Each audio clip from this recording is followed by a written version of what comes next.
Bien, bonjour. Merci d'être là nombreux pour cette rencontre sacre. Je voulais bien sûr remercier Nathalie Crasset de se prêter à ce petit jeu de la rencontre, donc avec vous, avec nous. Merci évidemment à toutes les équipes de l'ENSAD. C'est vraiment très important de pouvoir comme ça faire circuler ces rencontres, hein, qui, vous savez peut-être, il y a 6 rencontres par an qui circulent entre les écoles de Sacre, et on est très attaché à ces rencontres qui ont lieu ici. Une des premières avait eu lieu ici avec Philippe Ken, hein, je me souviens, qui était un ancien élève aussi de l'ENSAD en scénographie. Donc voilà, merci beaucoup à l'ENSAD de nous accueillir, pardon. Et voilà, je ne vais pas être plus long. Oui, nous recueillir peut-être bientôt. Je vous laisse la parole. Alors moi j'ai préparé une petite synthèse parce que l'œuvre de Nathalie est assez importante déjà. Donc chère Nathalie, merci d'avoir accepté notre invitation déjà. Nous sommes très heureux de vous accueillir à l'École des Arts Décoratifs de Paris dans le cadre des rencontres Sacre PSL. Alors c'est la dernière rencontre Sacre PSL de cette année. Je voudrais en préambule redonner quelques dates et étapes de vos débuts précurseurs. On en parlait à l'instant. Se replongeant dans votre travail, il est évident qu'il y avait ce côté avant-garde au niveau de vos projets. Alors déjà en 1991, la trilogie domestique, votre projet de diplôme fondateur à l'ENSI, propose une recherche et une réflexion sur la technologie autour de la lumière, la chaleur et l'eau. Oublier la boîte noire, rendre la technologie visible et compréhensible. En 1993, vous postulez pour travailler chez Philippe Stark, qui est également le directeur artistique de Thomson Multimédia. Une expérience fondatrice qui marque votre intérêt pour la technologie. Vous travaillez chez Thomson dans la Team Tom, qui était en gros le laboratoire de recherche et de développement de Thomson Multimédia, comme intermédiaire entre Thomson et Stark. En 1998, vous créez votre studio en n'établissant pas de scission entre votre bureau et votre maison. Une maison studio, car vous voulez allier vie de famille et travail. Toujours en 1998, avec la pièce de mobilier Quand Jim monte à Paris, éditée par Domo et Pérez, vous développez des typologies avec de nouvelles attitudes d'usage du mobilier. Vous souhaitez repenser l'habitat en injectant dans notre environnement de l'hospitalité et de la générosité. Ainsi, Nathalie, vous affectionnez la définition du design développée par l'anthropologue Marc Auger. Le design, c'est de l'anthropologie appliquée. Pour vous, les objets sont porteurs d'une intention qui est de restaurer le vivre ensemble, le commun, le partage, avec des structures évolutives, appropriables, je dirais, etc. Depuis vos débuts, vous n'avez pas cessé d'explorer de nouvelles problématiques liées aux objets et aux espaces habités, et de plus en plus aux espaces habités. En 2022, dans Matrice,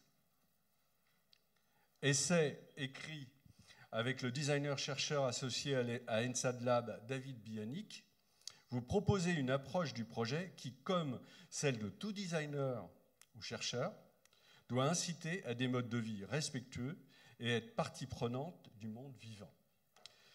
Avant d'échanger avec les étudiants-chercheurs et les étudiants sur votre pratique du design, Nathalie, je vous invite maintenant à nous présenter quelques projets représentatifs de votre travail.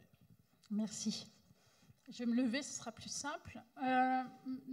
Donc en fait, je ne vais pas présenter du tout mes projets du début. Je pense que c'est plutôt mes projets qui entraînent une petite complexité, parce que l'idée c'était de comprendre en fait un peu les contextes différents, comment on arrive à travailler pour un musée, puis après à travailler pour une communauté. En fait, voilà comment je vais en fait dans des contextes très différents, et je pense que ça c'est intéressant, parce que je pense que le design permet ça. Moi, je fais pas trop je donne pas de limite à ma pratique de design. Ce sont les gens qui viennent me proposer de faire des choses. Et en fait, quand j'essaie d'expliquer ce que je fais, j'ai cette espèce de schéma qui montre que quand je fais des objets et du mobilier, l'idée c'est d'aller au-delà des codes. Quand je fais des structures, c'est des structures pour faire réagir. On a parlé tout à l'heure du rôle de la technologie, mais maintenant je parle plus de culture du vivant. Et en fait, il y a aussi cette idée de créer des hypothèses et des espaces qui sont singuliers, qui me portent énormément avec cette idée que j'ai développée depuis d'ailleurs quand j'y monte à Paris, parce que la première pièce de mobilier que j'ai faite, c'était déjà un petit scénario de vie, c'est-à-dire quand on n'a pas de chambre d'amis à la maison, comment on fait pour accueillir un ami. Donc ça, c'est ce qui m'a toujours porté. On va commencer par un projet de librairie dans le cadre d'un musée, le Consortium Muséum à Dijon. Je pense que vous connaissez ce musée, peut-être pas tout le monde, et pourtant c'est un musée d'art contemporain très pointu. Et j'étais un peu, comment dire, je me suis mis un peu la pression pour ce projet parce que c'est là que j'ai découvert l'art contemporain en fait. Bien sûr à Beaubourg, mais surtout à Dijon, parce que mon amoureux est de Dijon et donc à chaque fois on allait voir les expos, des expos très différentes. Et donc je suis invitée à faire un lieu qui doit être aussi une œuvre et pas simplement une librairie. Et donc, en recherche au départ, en préambule, j'essaie de comprendre ce que ça veut dire le livre aujourd'hui, hein, avec le numérique. Est-ce qu'on a encore besoin du livre? Et en fait, ça a déjà été traité dans la littérature, et avec Fahrenheit 451. Et surtout le film, parce que je me souvenais du film de François Truffaut, qui est en fait un film assez esthétique. Et là, c'est son scénario, en fait. Et que j'avais beaucoup aimé, parce qu'il y a beaucoup de couleurs, c'est son seul film de science-fiction. Et en fait, c'est une dystopie. On a pu, dans ce lieu, dans cette société, on ne peut plus lire des livres, c'est interdit, puisqu'on a décrété que ça ne faisait pas le bonheur des gens, tout simplement. Et donc, vous voyez, les pompiers sont transformés en des personnes qui arrivent chez vous et qui brûlent en fait les livres quand ils en découvrent. Voilà, et c'est ce genre de société qui est décrite, une société qui est terrifiante, et on s'aperçoit petit à petit, je pense que vous l'avez vu pour certains d'entre vous. Et ce qui m'intéressait, c'est de voir, c'est que à un moment donné, dans une séquence, on a ce monorail, et c'est un prototype existant, comme vous le savez. Et Truffaut s'était dit, c'est super de pouvoir justement parler de science-fiction avec ce prototype, donc on va faire une séquence là. Et pour vous montrer comment, quelquefois, la création passe par des chemins très très bizarres, je me suis dit, ça y est, je l'ai mon projet, je vais faire un monorail. Donc voilà, ce monorail, c'est donc un projet existant qui n'a pas abouti, hein, qui proposait donc de relier avec un pont suspendu comme ça. Et voilà mon monorail, bien sûr, adapté à cette idée de dire, alors pourquoi le monorail? Parce que je ne voulais pas faire une bibliothèque de sachants, une bibliothèque qui va du sol au plafond, une bibliothèque qui contre les murs, une bibliothèque qui... Voilà, on n'a pas, c'est les presses du réel, on n'a pas non plus énormément de livres, donc j'avais toutes ces contraintes-là qui me permettaient de m'échapper, en fait, de l'organisation normale d'une bibliothèque. Et puis, le seul élément de cahier des charges que m'avait donné le directeur, c'était de dire, j'aimerais bien qu'au centre, en fait, on ait de quoi présenter des livres et qu'on retrouve un peu l'esprit critique d'Apostrophe. Donc, vous voyez que la forme ronde, elle vient de là, en fait. C'était un espèce d'agora où on peut se poser et bien sûr on va rajouter des chaises, etc. Et en fait c'est assez simple, c'est mécanique, hein. Donc les livres sont portés par des petits wagons qu'on peut faire tourner, vous voyez, très simplement, de façon à ouvrir au plus ou moins l'espace central. Et comme vous le voyez, les piliers porteurs sont transformés en table cette fois-ci pour proposer d'autres supports, pour mettre en évidence certains livres. La couleur tout autour, c'était simplement dans un espace assez industriel, assez orthonormé. Donc l'idée, c'était de dire, on va essayer de faire oublier l'espace dans lequel on arrive avec un dégradé comme ça qui va en fait englober le tout et qui va créer comme ça une zone de couleur tout autour. On a aussi quelques éléments sur les murs pour présenter les magazines et les nouveautés. Voilà. Un projet d'exposition personnelle, c'est important parce qu'en fait, là, il n'y a pas de contraintes. Et donc, on se dit comment on fait pour trouver le fil. On a toujours un fil quand on développe un projet. Et je voulais vous montrer le fil. Et ce fil, pour moi, c'est la réflexion sur la communauté. Je m'intéresse depuis de très nombreuses années sur ces notions de communauté, sur les utopies, etc. Et donc, je me dis que c'était important d'essayer de parler d'Uchronie cette fois-ci et pas d'utopie. Et c'est un bâtiment qui accueille normalement plutôt des installations. Et donc j'ai décidé d'essayer de symboliser une présence humaine qui va être, et comme on le voit, c'est une installation, mais en même temps on peut s'asseoir, on peut aller dans les alcôves qui sont ces présences humaines. Je voulais justement être un peu dans l'intermédiaire entre un objet à usage et un objet artistique. Donc je forme une petite communauté comme ça. Certains sont avec l'idée d'aller dans la simplicité de l'humain. Il est debout, il est assis ici, au milieu, au centre. Il est allongé. Hein, et puis d'avoir cet élément graphique très fort qui nous donne un peu cette notion d'idée du temps qui passe, avec donc des structures, comme vous le voyez, qui sont vides, qui sont en feutre et qui voilà, permettre de symboliser cette idée de vie ensemble. Voilà, bien sûr, on reconnaît les aplats de couleurs que j'affectionne particulièrement. Dans la deuxième partie de l'espace, j'ai fait cette espèce de montagne de stèles. Je les ai peints en noir de façon à pouvoir s'asseoir pour regarder un film que j'ai fait avec un ami qui s'appelle Yuli, Suzine, à propos d'une communauté imaginaire, dans l'idée de continuer cette installation. Et on voit sur un des supports en fait, une affiche que chacun pouvait prendre en partant de l'exposition. Je ne vais pas vous montrer le film, mais en fait c'est un film qui s'est passé dans un endroit que j'ai modifié dans une ancienne ferme. Et on a vraiment joué ce jeu pendant 4 jours de tournage effréné de cette communauté. On a vécu en communauté.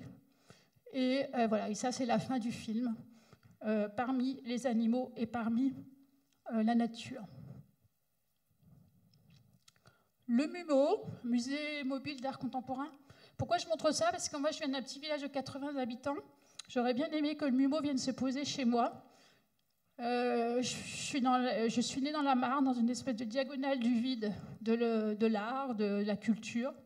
Et c'est pourquoi j'ai tout de suite dit oui à Ingrid quand elle m'a proposé de travailler sur ce projet, qui est en fait l'idée de transformer cet engin, qui est un gros camion, en musée, avec cette idée super de dire qu'on collectionne de l'art contemporain dans toutes les régions, mais il y en a très peu qui est montré. En fait, il y a peut-être, je ne sais pas, 15-20%, ça dépend un petit peu des régions.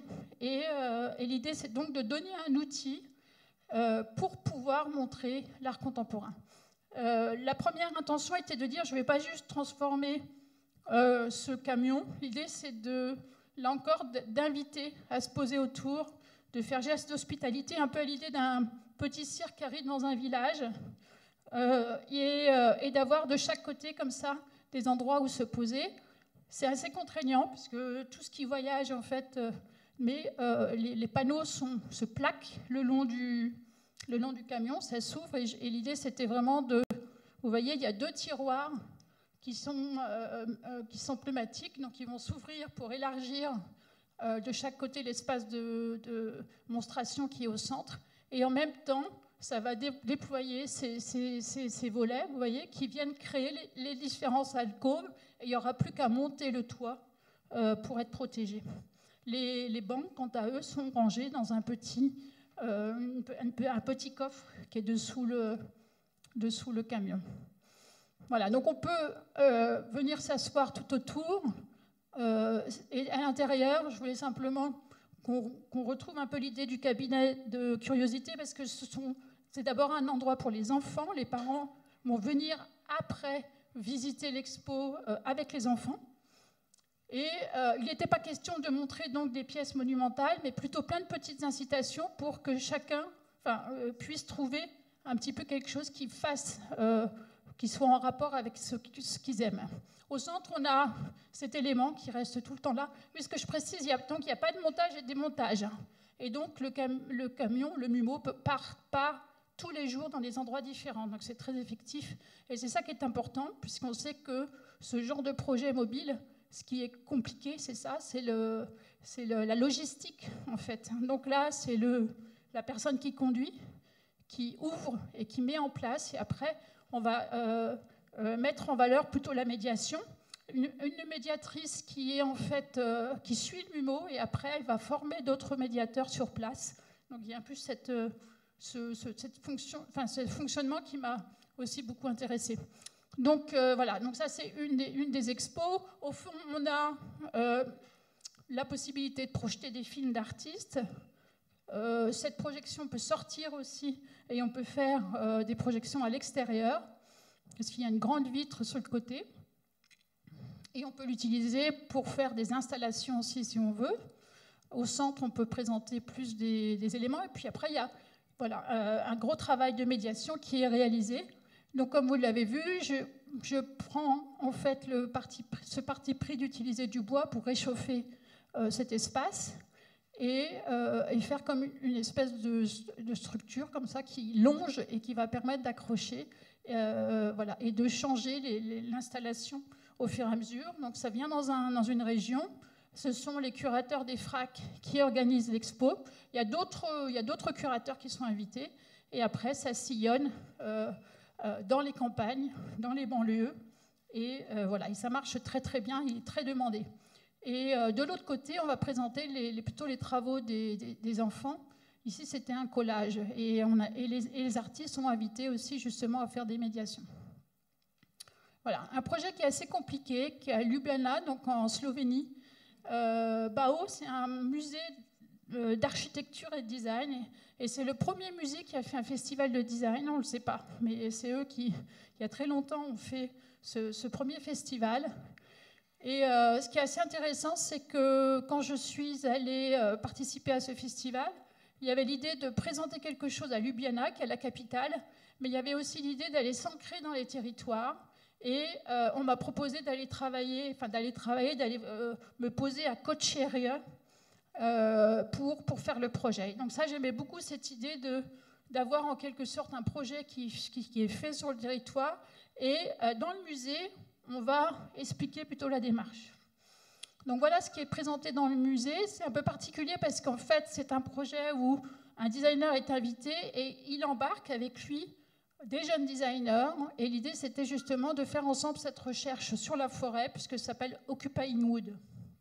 Voilà, donc tout état de recherche sur la forêt, on verra un peu après. Donc Kočárija, c'est intéressant puisque c'est une ville où on avait vraiment la présence du bois, et notamment la manufacture du bois pour faire des cuillères, des tamis, des choses comme ça, et des colporteurs partaient l'hiver pour vendre ces objets, en fait. Et tout ça, bien sûr, il y avait beaucoup de rituels qu'on voit ici qui accompagnaient en fait la vie des habitants. Et puis petit à petit, tout a disparu. Il n'y a plus de fabriques en fait qui font les objets aujourd'hui. Donc les habitants de Kočárija se sont petit à petit désintéressés de la forêt. Donc le projet était de dire comment on arrive à les remettre en connexion avec leur forêt. Et j'interviens avec Katia qui s'occupe de la forêt justement. Et on va voir comment en fait on le fait. Déjà, c'était l'idée de regarder un peu toutes ces traditions en détail. Et après de partager cette recherche avec tous les designers qui venaient d'ailleurs d'Europe, et chacun prenant en fait une thématique bien particulière. Ils vont réaliser un projet eux-mêmes, et moi je vais vous parler, voilà, j'étais en charge d'organiser un petit peu cette interaction et comment faire en sorte que chacun soit en contact avec les acteurs du lieu, toutes sortes d'acteurs. On voit les gens qui travaillent pour la forêt, des gens qui travaillent avec la communauté, des gens qui travaillent avec le tourisme, il y avait un petit centre de, comment dire, de craft, et tout, voilà, tout était en fait, voilà, tous les acteurs étaient les bienvenus pour participer afin que le projet soit bien ancré dans le territoire.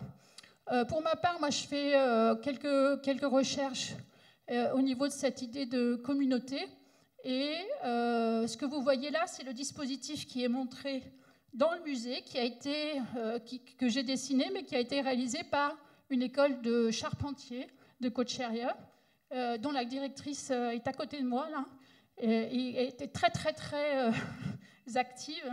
Et en fait, elle faisait le constat qu'aujourd'hui, plus personne ne veut faire ce métier d'ébéniste, de charpentier. Et donc, il fallait trouver un moyen de montrer aux jeunes qu'il y avait quand même un avenir, et notamment en faisant de la scénographie. Ils n'étaient jamais venus dans un musée, ni à Côte-Chérieux, ni à Ljubljana. Donc, en fait, l'idée, c'était aussi de leur montrer tout ça. Et ils sont venus avec leurs professeurs voir, en fait, la réalisation, bien sûr. Et quant à mon projet, en fait, je ne sais pas si vous connaissez le protecteur de la communauté juive qui s'appelle le Golem. Je voulais faire un peu la même chose pour le protecteur de la communauté de Côte-Chérieux, qu'on voit ici, qui est un peu ce personnage. Et en fait, quand je suis allée visiter chez les gens, je me suis aperçue qu'il y avait, j'aime beaucoup regarder la façon dont on vit, il y avait un acteur incontournable chez eux, c'était ces poils qui prennent des dimensions énormes et qui sont tous différents. Et donc, je me suis dit, je vais en fait prendre cette idée de poil que tout le monde connaît. C'est une structure qui est à l'intérieur de la maison. Et en fait, moi, je vais la proposer à l'extérieur. Donc, c'est le projet qui s'appelle le Stow for Community, voilà, que vous voyez là, avec l'idée de collaborer avec justement un fabricant de poils local. Et il a été question juste, les budgets n'étaient pas très grands, donc en fait l'idée c'était aussi d'utiliser des... j'ai pas fait mes moules, hein, j'ai pris des moules existants. Vous voyez, on a poussé plus la température pour que la céramique puisse tenir à l'extérieur. Et voilà le petit protecteur que je propose. Il y a 2 habitants qui se sont tout de suite proposés pour s'en occuper, donc ça c'était facile. Et voilà, donc on va pouvoir poser ses fesses au chaud un peu plus longtemps, au mi-saison. À l'orée du bois, bien sûr, on a recherché où le mettre, à côté d'une école, bien sûr, mais à l'orée de la forêt. Après, il a été question de trouver comment on l'alimentait, donc travailler toujours avec les acteurs de la forêt pour pouvoir avoir des bûches en continu, etc. Donc c'est en fait un projet assez petit, mais qui permet plein de choses et qui permet de connecter la communauté autour d'un élément central. Ici, on voit la tête qui va servir à faire du pain. C'est un four, et sur le côté, on a aussi la possibilité de réchauffer. Donc on peut venir faire son thé, voilà, ou réchauffer d'autres choses autour de la structure. Voilà, je reviens de Slovénie, là, je suis allée 3 jours, parce que le festival m'a de nouveau réinvité pour collaborer avec eux, et j'ai eu de très bonnes nouvelles du projet. Il est toujours actif et très apprécié.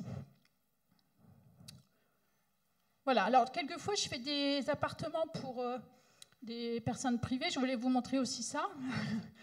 Et là, c'est intéressant aussi parce que on est dans le cadre d'une résidence sur la côte d'Opale, une résidence qui n'avait pas grand-chose de vraiment sublime, une résidence comme il y en a beaucoup.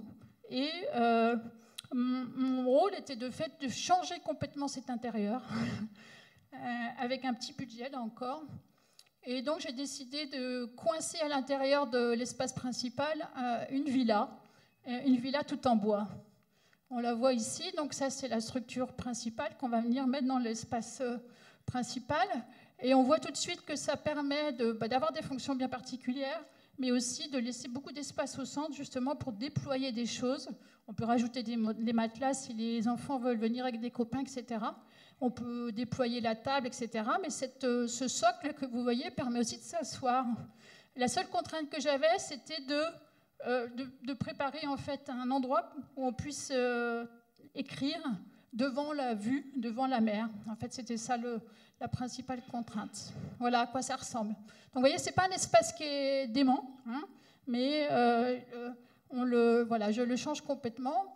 je viens y insérer en fait ces fonctions. Voilà le petit bureau et la vue mer, les chambres aussi. Alors je surélève bien sûr le lit pour qu'on puisse voir la mer avec un système très simple de rangement derrière. Voilà. Et ça, c'est la chambre de la fille qui elle, a une plateforme avec toujours de quoi s'asseoir.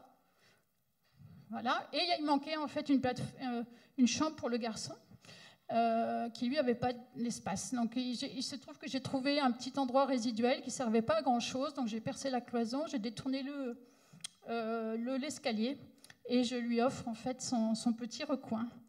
Voilà, qui est quand même somme toute assez grand. Et voilà à quoi il ressemble. Voilà, je suis très contente de ce projet parce qu'il a été en fait fait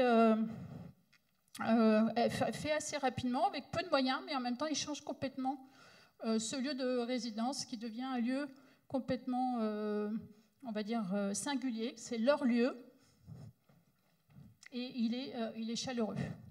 Voilà, alors, je voulais rajouter le récit. Alors, on est ici à l'Opéra de Bordeaux, c'est un projet que je viens de terminer. Je voulais donner un petit peu le récit de Gisèle, mais je ne vois pas pourquoi. Bon, bref. J'ai eu l'occasion de faire la scénographie et les costumes pour un ballet classique qui s'appelle Gisèle.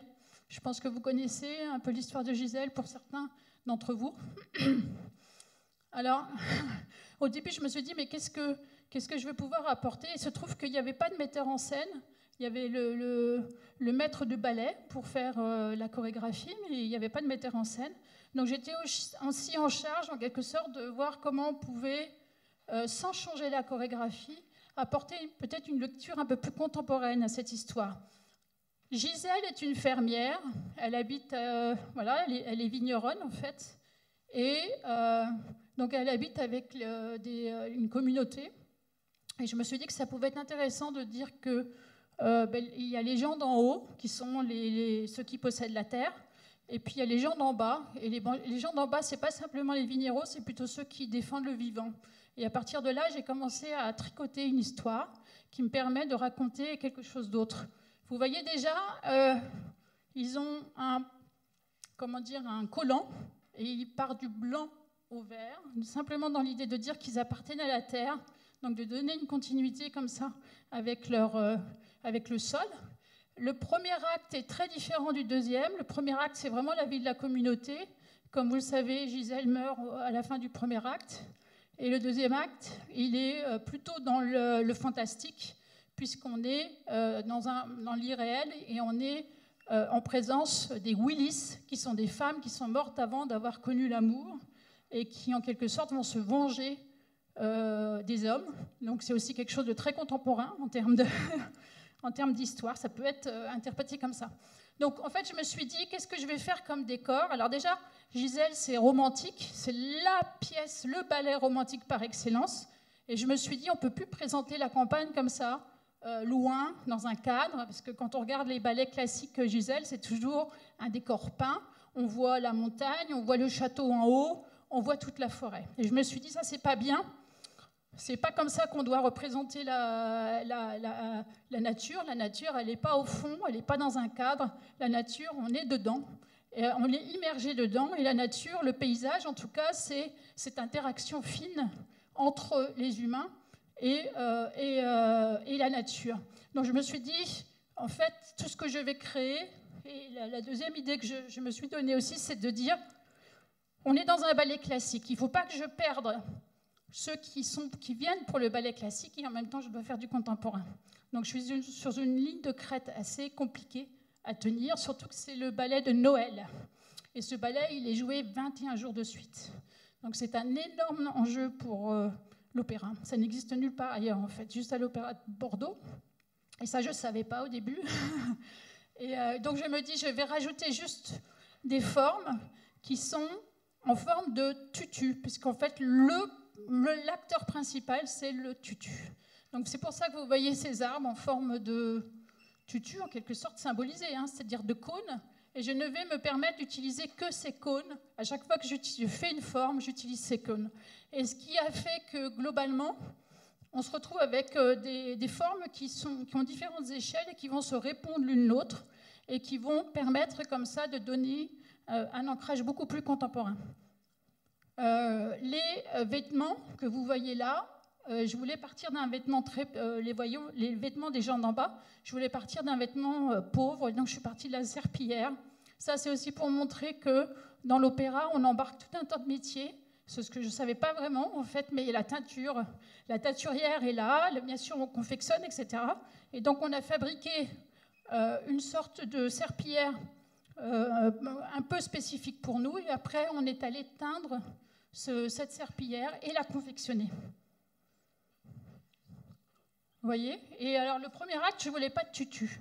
Je me suis dit, ce n'est pas nécessaire, parce que vous allez comprendre, après, le deuxième acte est très, très beau. Et d'ailleurs, je me disais, qu'est-ce que je vais pouvoir apporter pour le deuxième acte? Parce que quand je l'ai regardé, moi, je connaissais très vaguement l'histoire de Gisèle. Qu'est-ce que je peux apporter pour ça? Pour le deuxième acte, on va le voir. Comme vous le voyez, j'ai aussi expliqué, peut-être pas là, mais à toute l'équipe avec qui j'ai collaboré, et notamment ceux qui ont fabriqué les décors, que je ne voulais pas qu'on ait un fonctionnement où on ait des structures avec des choses qui cachent les formes, un peu comme ils fonctionnent d'habitude. Je veux des vrais objets, c'est-à-dire ces objets, on peut les poser et on peut faire le tour et on peut regarder comment ils sont fabriqués. Et voilà, c'était mon parti pris pour les changer un petit peu de la façon de concevoir les choses. Et donc, vous voyez que le soleil aussi est constitué en bois. Tout est en bois avec des structures métal. Voilà. Voici les gens d'en haut, qui, eux, sont dans des couleurs complètement différentes. Et ils ne sont pas en serpillière. Ils sont dans des gradés de couleurs qui va du rose au bleu. Et qui est en fait un vêtement qui a l'avantage d'être biface et qui sert normalement plutôt à faire des maillots de bain. Biface en couleur, en fait, on peut changer les couleurs. Voilà, et je me suis amusée, vous voyez, avec tous les accessoires. On retrouve ces cônes qui viennent à des endroits particuliers. Même dans les vêtements, on retrouve en souple la forme générique qui vient partout. Voilà. Et le deuxième acte, je me dis, je vais utiliser exactement les mêmes éléments pour faire le décor. Et donc, on a un système qui retourne les arbres. Et là, on est dans un monde beaucoup plus imaginaire.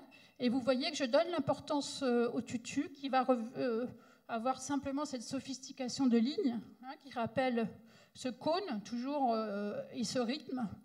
Et voilà, là, c'est la reine des Willis, donc, qui fait ce geste, parce qu'elle n'a pas enfanté, en fait. Je ne savais pas au départ, je trouvais que ce geste était un peu bizarre, et j'ai lu que ce geste représentait le port d'un bébé qui n'a jamais existé. Voilà, on ne le verra pas sur les photos, mais en fait, j'ai aussi dessiné un gant qui a la particularité d'être ouvert et d'avoir juste le doigt, l'index comme ça en blanc, et donc qui va leur permettre de pointer l'homme, puisque dans l'histoire, en fait, les hommes viennent sur la tombe de Gisèle, puisqu'elle avait deux amoureux, en fait, celui de la haute société qui est en fait un transfuge et qui voulait appartenir aux gens d'en bas. Enfin, c'est ma version. et le garde forestier. Et voilà. Scène finale. Et donc, voilà, oui, j'ai donc associé un gant pour qu'elle puisse montrer un peu plus ces hommes qu'elle condamne. Voilà. On est proche de la fin. Et voilà, là, il se retrouve tout seul. Gisèle est morte. Il a été sauvé. En fait, le fait, c'est que Gisèle a sauvé son amoureux. Et voilà la fin de la représentation, la première. Avec quelques petits croquis pour vous montrer un peu comment on a travaillé, de façon très simple. Voilà. Alors, Aware, vous connaissez Aware? C'est une association qui justement redonne un peu de visibilité aux femmes artistes. C'est d'ailleurs les 10 ans d'Aware, elles viennent de le fêter là. Et j'ai eu la chance de travailler avec eux d'abord pour un projet de scénographie. Alors, ce n'est pas l'idée de montrer les œuvres des artistes, c'est plutôt l'idée de montrer les parcours de vie. Ça, c'est intéressant. Donc, ce n'est pas des expos d'œuvres, mais c'est plutôt... Voilà, donc on voit une partie du site là, de Aware, avec la façon dont elles vont systématiquement faire une recherche très poussée sur les femmes artistes. Voilà, bien sûr, il faut que ça se déploie, que ça se déplie, que ça se transporte. Donc c'est toujours un peu compliqué. Je voulais faire une présence très forte comme ça, où sont présentées plusieurs femmes qui sont sur des cadres rétroéclairés sous forme de portraits graphiques. Et après, on vient un projet qui est autoportant, bien sûr, avec un petit peu de lumière pour qu'on puisse intervenir dans des lieux où on n'en a pas. Voilà, il est présenté en ce moment au FRAC Dunkerque et il va tourner dans cette région. On revoit un peu le dispositif. Et puis, avec le même type de construction, j'ai fait aussi ces assises qui permettent de regarder les films d'artistes et de comprendre un peu mieux leur vie, justement. Et Aware a développé des animations aussi à destination des jeunes. Deuxième étape, ils déménagent. Ils arrivent dans ce havre de paix près de Montparnasse, que vous connaissez peut-être, qui est en fait l'ancien atelier Vassiliev. Et je l'aménage assez simplement avec cette idée de bibliothèque sans fin qui va venir se compléter au fur et à mesure avec tous les monographies des femmes, qui va vraiment de l'endroit où elles travaillent jusqu'à l'endroit où on peut se poser. C'est un lieu qui était normalement juste destiné aux chercheurs et maintenant qui s'ouvre vraiment à tout le monde. Tout le monde peut venir se poser dans ce lieu pour regarder les œuvres. Et puis un endroit dédié aux enfants. Donc là, c'est une petite bibliothèque. Là, il n'y a pas grand-chose pour l'instant. Au départ, c'est le premier jour, avec ces tables qui s'ouvrent et qui se ferment pour pouvoir faire des animations spécifiques pour les enfants. Voilà. Un autre projet au Carreau du Temple à Paris, un projet un peu spécifique aussi, puisqu'il s'agit d'un projet de halte femmes. Le Carreau du Temple a accueilli des femmes SDF pendant le Covid, parce qu'il n'y avait pas d'activité, et donc c'était un lieu très agréable. Et ils se sont dit qu'ils ne pouvaient pas arrêter après que les activités aient repris. Et ils ont dédié un endroit spécifique pour accueillir les femmes SDF. Et ils m'ont appelé pour dire on ne va pas simplement l'équiper avec du mobilier comme on fait d'habitude. Il faut que ça soit un endroit très singulier. Il faut qu'on montre une générosité, qu'on montre qu'on a fait ces structures pour eux. Et voilà, ça c'est très fort parce qu'ils se sont aperçus que pendant le confinement, justement, le fait d'être déjà dans le Carreau du Temple, qui est très très bien qualifié, il y a du bois, voilà, ça faisait déjà énormément pour les rassurer, les femmes, et pour qu'elles se sentent bien dans le lieu. Vous voyez, un endroit qui est très convivial. Donc voilà le cas. Donc voilà comment ces structures qui se poussent tous, elles sont à des endroits spécifiques, mais on va accueillir les femmes. Et on a aussi des dispositifs comme ça où on peut venir discuter avec elles avec de l'intimité, parce qu'en fait, elles vont raconter leur parcours de vie, et on va voir où elles peuvent loger le soir, etc. Donc, il y a plusieurs dispositifs comme ça. Et puis, à un moment donné, il y a un endroit où elles peuvent venir se restaurer. Juste derrière, il y a un petit bar. Elles viennent se servir, elles viennent se poser. Et juste en face, vous voyez, il y a des portes. Et là, on a des endroits où elles peuvent dormir. C'est quand elles n'ont pas trouvé de lieu pour dormir, en fait, elles vont marcher pour ne pas se faire agresser. Donc, elles ont besoin de récupérer énormément la journée. Voilà, ce qui est intéressant, c'est comme vous le voyez, là, c'est le petit buffet. Ça, c'était pour le petit déjeuner. Ce lieu n'est pas séparé du reste. Juste à côté, on a les activités sportives. Donc, ils ne sont pas mis... ils n'ont pas été enfermés dans un endroit particulier. On peut voir, en fait, ces femmes qui viennent se poser. Et elles sont en direct avec les autres activités qui sont les activités sportives du lieu. Voilà, un des derniers projets que j'ai fait autour des dispositifs pour les enfants. J'aime aussi beaucoup faire ça parce que les enfants, ça triche pas, en fait. Quand on fait des dispositifs, soit ça marche, soit ça casse. Et souvent, ils vont beaucoup plus loin même de ce qu'on a pu espérer. Donc là, on est à Shanghai. Et j'avais dessiné il y a très longtemps une série de petites graines, comme ça, des petits personnages graines. Ça, c'est un petit gland qui s'appelle Sid, justement. Et voilà, j'avais commencé à faire une histoire. Et quand ce projet m'a été proposé, je vais travailler avec les graines qui sont un peu l'équivalent des enfants. Ce sont eux qui vont être des émissaires pour nous expliquer, en fait, ce qu'il y a dessous, puisque j'ai fait, comme vous le voyez, comme si on avait creusé d'1 mètre toute la galerie pour être en contact avec les animaux, les racines, toutes les choses dont on a un peu peur ou les choses qu'on ne connaît pas vraiment. Et donc ça s'appelle Sid et le monde d'en dessous. Et après, je vais avoir 7 dispositifs comme ça. Alors, peut-être que vous le savez, mais en Chine, les enfants sont les parents sont très demandeurs d'éducation. Et donc, ils n'ont pas encore l'habitude d'aller vraiment tous au musée. Mais il se trouve que quand on fait des dispositifs pour les enfants, il commence à y avoir une habitude. Voilà, ils sont très exigeants aussi. Mais quant à la façon dont on vient proposer des choses pour les enfants, et ce qui permet en fait au musée d'accueillir les familles et de commencer cette relation qui n'existe presque pas entre les visiteurs et le musée.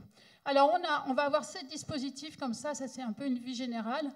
Vous voyez là, on est avec les racines, et c'est le castor qui a coupé l'arbre, et on se retrouve avec des racines. Donc les enfants vont aller chercher les racines pour construire une petite hutte autour de ce dispositif. Au début, c'est complètement plat. Donc ils vont mettre les tiges, vous voyez, il y a des systèmes de poulies. Ils vont chercher les tiges, les racines, et en fait venir remplir petit à petit la structure qui va après se surélever. Voilà, un peu comme ça. Et ils vont finir le reste, ce qui est en bas. Ici, on est dans l'idée de parler, bien sûr, des champignons. Vous voyez, il y a une petite rangée de champignons, là. Mais surtout des rhizomes, en fait, qui lient le mycélium, qui lie les arbres et les champignons. Donc, avec un dispositif très simple de petits caoutchouc, comme ça, ils portent leur petit seau et ils viennent faire ces connexions, au départ ou pas. Ils viennent, compléter le dispositif. Ici, on est dans le cycle de l'eau. Donc, on va représenter le cycle de l'eau avec l'eau étant des petites balles bleues. Et on va mettre donc les balles au départ dans la partie ronde qui va créer l'évaporation. Elles vont arriver dans le nuage et après elles vont redescendre en fait petit à petit. Et l'enjeu étant aussi de ne pas perdre l'eau. Et de venir faire en sorte que le cycle continue. Donc, bien sûr, tout ça, c'est parents-enfants. J'ai oublié de le préciser. Ce n'est pas sous forme de médiation, ce sont les parents et les enfants ensemble, ça. Les vers de terre qui s'accrochent les uns avec les autres pour créer une structure autour de cette mangrove. Je n'ai pas de photo, mais en fait, c'est pas très monté. En général, ils forment beaucoup de plateformes et gambadent dessus. Cette espèce de monstre qui, lui, représente un peu les stalactites et les stalagmites et qui, en fait, est un dispositif sonore où on rentre à l'intérieur et on prend peur et qui va servir, bien sûr, aussi beaucoup à faire les images, qui c'est important pour les parents, pour qu'ils puissent garder des souvenirs. Un autre dispositif où on va rentrer à l'intérieur d'un espace noir et les racines sont blanches et on va être amené à, je ne sais pas si on voit là, il y a des petites présences qui vont s'éclairer, il faut les trouver. La taupe, un peu des animaux qu'on ne connaît pas beaucoup, et il faut aller les chercher. La cascade souterraine, toujours la balle bleue de l'eau, et on va simplement enfiler. Donc ça, c'est des choses qu'ils connaissent, parce ils savent faire les colliers, mais là, on est dans une autre échelle. Et enfin, le terrier. le terrier du blaireau, qui est très très très intéressant, parce qu'il peut faire des terriers énormes jusqu'à... Et les terriers il peut y avoir jusqu'à 40 entrées différentes. Et là, l'idée, c'est comme vous voyez, les structures sont plates au départ. On forme d'abord les différents terriers, tunnels du terrier. Et après, on a un petit palais, vous voyez, qui est en fait la petite graine qui va passer d'un tunnel à l'autre. Et il faut sauver la petite graine avant que le blaireau ne la mette dans la partie qui sert de garde-manger. Voilà. Alors, maintenant, je vais juste peut-être parler d'un projet un peu plus... J'ai encore un peu de temps ou ça va? Ouais. Parce que dans cette idée de recherche, en fait, je fais des recherches qui sont que pour moi. Et en fait, quelquefois, elles viennent se cristalliser dans un projet qu'on me demande. Et là, c'était un projet que j'ai fait il y a, je sais pas, 3-4 ans, je ne sais pas exactement quand, à la lecture d'un livre d'Augustin Berck qui disait cette phrase « Sous la maison respire le sol ». Ça m'avait bien inspiré. Et donc, j'ai commencé à travailler sur une structure orientée au niveau du soleil, vous voyez, qui va capter l'énergie en haut, qui va donner de l'énergie pour l'homme au centre, qui va le donner pour les plantes aussi. Donc, c'est rien d'autre qu'une maison serre, hein, c'est pas plus compliqué que ça, mais c'est juste la façon dont on vient organiser les choses qui est intéressant, la façon dont on va se servir de la partie des deux côtés de la maison pour aussi être un peu plus garder l'inertie de la chose, et puis regarder comment on vit dans cet espace, comment on va transformer les aliments, etc. Donc essayer d'être dans, comme je vous l'ai déjà expliqué, des scénarios de vie un peu plus complets. Donc j'ai fait ce premier projet, vous voyez, c'est pas plus développé que ça. Et j'ai été contactée bien plus tard par Vilogia, qui est un bailleur social du Nord, et qui avait acheté un terrain. Sur ce terrain, il y avait une maison Prouvé. Et donc ils sont rentrés un peu dans le fonctionnement de Jean Prouvé, et ils se sont aperçus d'abord qu'il n'était pas architecte, il était plutôt ingénieur, et qu'il avait travaillé sur du module, et que ça permettait comme ça de monter les maisons assez facilement. Ils ont commencé à réparer, à rénover la maison en essayant de la dupliquer. Et puis la famille a dit non, on ne va pas faire ça. Donc ils sont en fait partis sur un autre projet, non plus avec le métal, mais avec du bois. Et c'est là que j'interviens. Donc je suis pas architecte, mais je dessine la maison Design pour tous avec cette idée de réfléchir justement à un scénario particulier. Alors, je suis assez pragmatique. On est un bailleur social, c'est vraiment l'idée d'offrir des maisons, puisque là, il s'agit d'une maison, très accessible. Donc, comme vous pouvez l'imaginer, le moindre centime compte. On va travailler en hors-site. Qu'est-ce que c'est le hors-site? C'est l'idée de fabriquer la structure dans une fabrique et en bien poser après les éléments, parce qu'aujourd'hui, c'est très compliqué. Quand on construit quelque chose, il y a beaucoup de malfaçons, il y a beaucoup de délais aussi, puisque les différents intervenants, à un moment donné, sont tous ensemble dans la maison, et on n'arrive pas à avoir quelque chose de très qualitatif. Alors que quand chacun fait son travail dans une fabrique, en tout cas, ça change les choses. Donc je suis pragmatique, je pars d'un volume assez simple, avec un étage, et je fais 2 encoches, parce que je vais augmenter l'habitabilité à l'extérieur, tout simplement. Derrière, ça va être un stockage, on verra, comme une espèce de, j'appelle ça le panoplie, où on peut accrocher des choses. C'est un peu, comme vous voyez, c'est une encoche, c'est un peu abrité. Et puis là, devant, on va avoir à la fois une terrasse, mais on va avoir surtout, une serre. Parce que je me dis, la seule façon de justifier le fait qu'on soit dans un pavillon, une maison individuelle, c'est qu'on redonne le contact à la terre et qu'on leur donne la possibilité de faire pousser leurs propres légumes. Et ça, au début, c'était un peu compliqué pour Vilogia de comprendre ça. Mais petit à petit, avec le Covid, ils ont fait une étude autour d'eux. Ils se sont aperçus que 80% des personnes étaient prêtes en fait à non seulement avoir la serre, mais aussi à la payer en supplément. Ce qu'ils ne font pas, hein, mais c'était juste pour donc le Covid nous a beaucoup aidé, enfin m'a beaucoup aidé à leur faire comprendre qu'avoir une serre aujourd'hui, ce n'est pas un luxe, c'est simplement la meilleure façon de changer son alimentation. Voilà, donc à l'intérieur, c'est plutôt comme ça. Voilà la petite maquette. Et voilà la façon dont je passe d'un T3, T4 et T5, puisque c'était ce qui m'était demandé, en fait, dans le cahier des charges.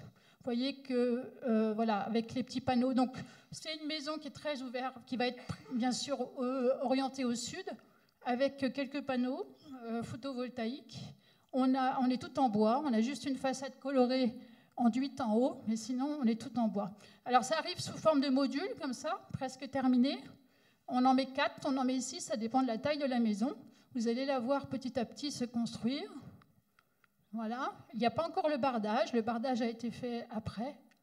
Voilà, petit à petit, elle se construit. Et arrivent les différents... Donc, en fait, j'avais proposé d'avoir ce décalage. Donc, en fait, entre les maisons, elles peuvent être mitoyennes, mais on n'est jamais ensemble. Voilà les serres que j'ai aussi déconnectées un petit peu de la façade. On vient juste de terminer, ils ont terminé les abords. Là, à l'arrière, on a une petite cabane pour ranger ses outils. Et on a aussi tous les systèmes techniques qui fait que on ne va pas déranger s'il y a un souci technique, on ne va pas déranger les habitants. Veolia peut directement venir intervenir pour modifier les éléments techniques. Voilà. L'intérieur, tout est en bois. On est en bois de peuplier. Ça, c'est la cuisine. Comment elle est habitée aujourd'hui. Donc, j'ai visité ça la semaine d'avant, il y a 15 jours. Avant, après.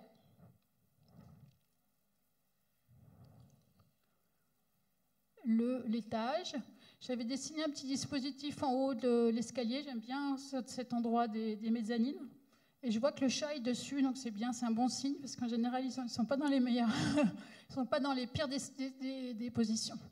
Et voilà le jardin, qui lui n'est pas encore terminé, mais qui est un jardin collectif. Donc certains d'entre eux ont des serres et d'autres, en fait, viendront pour le potager collectif. Est-ce qu'on arrête là ou est-ce que vous voulez continuer à voir quelque chose? On continue? Un autre projet pour, cette fois-ci, un lieu qui est existant, que je vais rénover. Enfin, je vais construire aussi une petite maison à côté, mais on va... Voilà, c'est dans le Luberon. Le Luberon, vous connaissez, c'est assez vallonné. C'est connu pour ces villages qui sont accrochés sur les collines. Et donc, les personnes avec qui, mes commanditaires, c'est les personnes avec qui je travaille depuis 20 ans. Et c'est le 6e projet qu'on fait ensemble. On a fait plusieurs hôtels. Et là, il s'agit d'un endroit qui va être plutôt une maison d'hôtes et où il y a des gîtes aussi, qui a la particularité d'être une tour qui est déjà là, une tour qui est du XIVe siècle, mais qui a été connectée avec un bâtiment qui était complètement aveugle, hein, donc il n'y avait pas du tout de vitrage de ce côté-là, et que je vais ouvrir pour habiter simplement ce lieu et pour le changer, pour lui donner un aspect plus contemporain. Et surtout, ce qui m'a guidée, c'est l'idée d'en faire un endroit qui est connecté au lieu. Donc on voit ici le cœur de ferme. On vient s'installer sur un territoire. Déjà, quand on avait fait un projet en Tunisie ensemble, c'était déjà l'idée de travailler avec le territoire puisqu'on était dans l'oasis. Mais cette fois-ci, il y a également, comme vous pouvez le voir, des oliviers, de la vigne. Enfin, on est vraiment sur un territoire. Et donc, le projet est complètement différent. Donc, c'est voir la logique générale et comment on habite ce territoire, comment on invite aussi à voir qu'il se transforme. Voilà le lieu. J'ai ménagé aussi, ici c'était les portes où on faisait passer les engins agricoles. J'ai décollé la façade. Et je vais pour cette fois faire rentrer le contemporain, mais en gardant les détails qui me semblent intéressants. Ça, c'est une fenêtre qu'on a retrouvée en fait et qu'on a réouverte.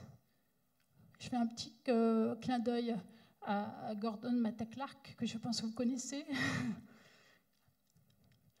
Voilà, donc c'est toujours des aplats de couleurs. Je viens m'amuser à mettre des éléments forts comme ça qui vont typer les chambres. Ça, c'est l'endroit où tout le monde va manger ensemble avec cette nouvelle percée qui n'existait pas.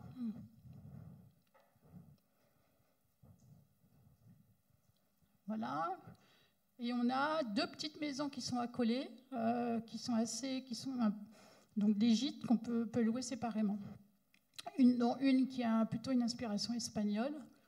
Voilà. Et celle-ci que j'ai reconstruite sur la même taille, mais qui a été reconstruite complètement, puisque le bâti n'était pas satisfaisant, avec cette idée de ménager une serre, enfin un endroit végétal comme ça qui est de pleine terre, qui va couper complètement l'appartement. Et donc on a dans cette partie-là des végétaux qui sont plantés dans la terre et l'escalier. Voilà, un bassin qui est existant, un beau bassin qui est même trop grand, qui fait 11 mètres par 11 mètres, mais qui est un bassin agricole. Et en fait, on voit avec les pompiers, on peut l'utiliser aussi. Donc c'est un bassin qui est pour se baigner, mais aussi en cas d'incendie. Voilà, ce qui est une démarche un peu spécifique. Voilà. Et maintenant, il y a tout un tas de projets qui se greffent autour. Juste pour vous donner l'état d'esprit, normalement, au Luberon, les gens achètent des lieux, ils font un beau chai, parce que ça a été un peu la course au chai, de façon à faire venir des architectes, à dessiner les chais et à valoriser le vin. Là, l'idée, c'est pas du tout ça. C'est de dire, au contraire, on va collaborer avec la petite coopérative qui est tout près. Cette coopérative ne fait pas de vin bio. Donc, en fait, au début, on s'est dit, ben non, alors du coup, on ne travaille pas avec vous. Et la coopérative est revenue nous proposer, puisqu'un autre viticulteur avait entendu parler de cette histoire de vin bio. Et donc, maintenant, il y a une section vin bio dans la coopérative. Donc, c'est un peu l'état d'esprit. C'est l'idée de rentrer en connexion avec tous les acteurs du territoire, que ce soit les petits maraîchers bio, voilà, tout, et de petit à petit, des apiculteurs. Il y a une personne qui est à Cucuron, qui est tout près, qui est à 5 km, qui maîtrise vraiment le jardinage aussi. Et voilà, petit à petit, les choses se complètent. Le jardinage en permaculture, petit à petit, les choses se complètent au fur et à mesure. Voilà. Et je voulais terminer par ça, encore une autre maison, qui est le temps de la restitution. Donc, c'est plus le sol qui respire, mais c'est le temps de la restitution, puisqu'on on prend la terre et puis on ne restitue plus. Donc, je suis partie de cette hypothèse en disant, mais comment on peut faire pour restituer? Et voilà, je me repose un peu dans une des premières maisons qu'a fait l'homme, qui est une maison néolithique. Au néolithique, en fait, c'était assez simple. On voyait, on creuse à moitié, on vient mettre des poutres tout autour, on a juste un pilier central.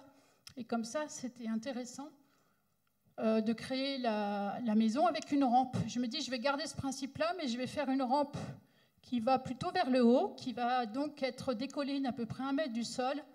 Et c'est dans cette interface-là que je vais gérer l'interface ça va donner une interface, en fait, d'action pour utiliser, pour restituer, tout simplement, pour nous aider à restituer. Donc, vous voyez, c'est un petit scénario. Donc, comme on a un plancher, vous voyez, qui est en partie en porte-à-faux, je vais de ce fait pouvoir aussi ouvrir plus facilement le lieu pour la ventilation naturelle. Ça, c'est pas moi qui l'invente, ça existe dans d'autres pays. Et je vais pouvoir... Alors, on a l'idée de récolter l'eau en fait au centre, vous voyez. Donc l'eau, aujourd'hui, on n'a pas encore la capacité ou le droit d'utiliser pour tout, mais dans la plupart des régions, l'eau du sol va devenir beaucoup moins comment on dit, comestible ou utilisable en tout cas que l'eau de pluie. Donc on a des cagettes, on a des cagettes suspendues qui revient au garde-manger qu'avaient nos ancêtres. On a le compost, on a le bois, un peu tous ces éléments-là. On va récupérer ce qu'on appelle les ovanes et les eaux grises. Et les ovanes, on va séparer bien sûr, comme vous le savez, les excréments de façon à créer du fumin et de pouvoir l'utiliser après autour. Voilà, et donc c'est pour ça qu'on les montre, on n'est pas dans l'idée de les cacher, et on les rend appropriables à la bonne hauteur pour pouvoir les transformer. Voilà. Je vais peut-être en terminer là, non ? J'ai l'impression que ça devient un monologue un peu long, non ? J'ai plein de choses, moi je peux parler pendant 3 heures. Hein.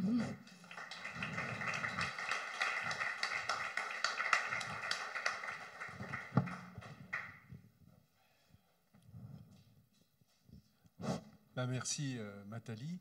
Je vais donner la parole à Léonard et à Léa. Soit vous restez ici. Vous pouvez venir, qui ont préparé une série de questions.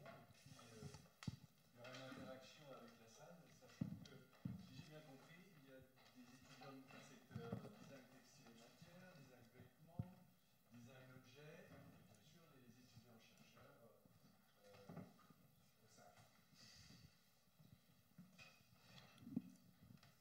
Bonjour, du coup, moi j'ai tout de suite des questions. En fait, il y a quelque chose moi, que j'aime bien à chaque fois quand je découvre par exemple un film ou je sais pas, un artiste, etc.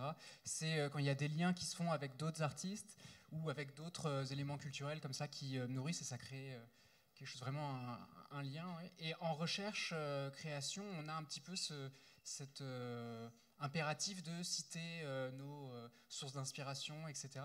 Et donc je voulais savoir, parce que tout à l'heure vous avez parlé, quand on a vu la fenêtre de, pardon j'ai oublié son nom immédiatement, d'un autre artiste, et je voulais savoir du coup si c'était important pour vous... Mata Clark. Mata Clark, ouais, voilà, merci. Ouais. Si c'était important pour vous de faire ces citations, et si oui, pourquoi ? Oui, bien, comme moi ce sera plus des artistes en fait que je vais pas donner de référence... avec des gens du design, parce qu'en fait, c'est déjà la matière qui est pré-mâchée pour moi. Je peux pas me mettre en référence et c'est pas ma façon de faire, en fait. Voilà. Non, je suis plus tournée vers le milieu de l'art. Oh là là, c'est une façon de fonctionner, hein, c'est pas... Chacun fait comme il veut. D'ailleurs, l'idée, c'est de trouver sa façon, votre façon de faire vos recherches. Moi, j'ai pas une façon de faire les recherches. Vous avez vu, les projets sont complètement différents et ça vient...